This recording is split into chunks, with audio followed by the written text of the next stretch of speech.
देखिए प्रेमानंद जी, महाराज जी ने आज हमें क्या बताया।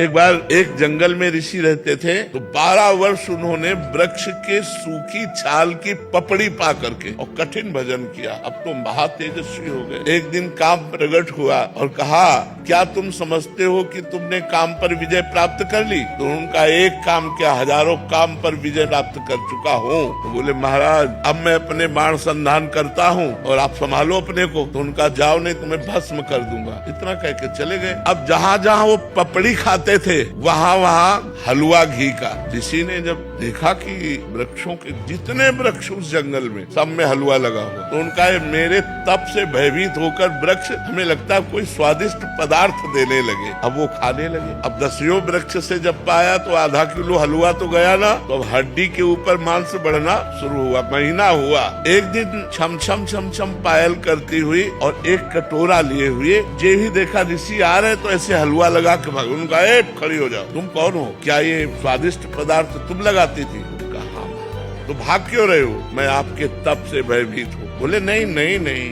महीनों से इतना स्वादिष्ट पदार्थ पवा रहे, क्योंकि पहले अन्न जाएगा तो बुद्धि बदलेगी ना। तुम इतना स्वादिष्ट पदार्थ पवा रहे, तुम भयभीत क्यों हो रही हो? तुम बोले, महाराज वृक्ष में चुपचाप इसलिए लगा जाती थी कि आपकी सेवा बन जाए, मैं आपकी सेवा करना चाहती हूँ। बोले, लाओ कटोरा।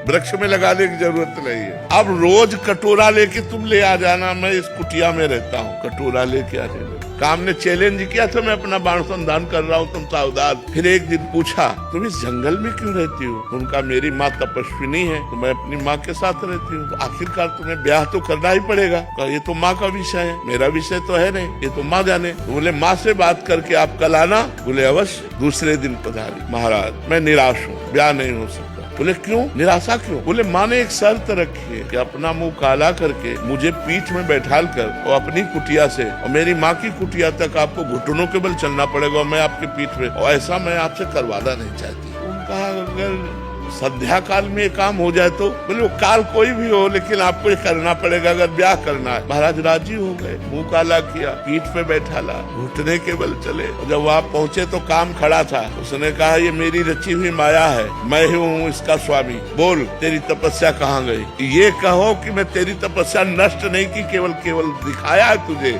कि अगर तू तपस्या का अहंकार करेगा तो देख, घुटने केवल चल रहा, मेरी माया तेरे पीठ पर बैठी हुई है। ये मन बड़े बड़े ऋषि मुनियों को मोहित कर दिया। हम तुम तो बहुत छोटे लोग हैं, बहुत छोटी सामर्थ्य है, इसलिए भगवान का आश्रय ले लो। भगवान जिसकी रक्षा करते, वही अपनी धर्म से, पवित्रता से चल सकता है। इसलिए नाम जप करो और भगवान के आश्रित रहो। जय जय श्री राधे।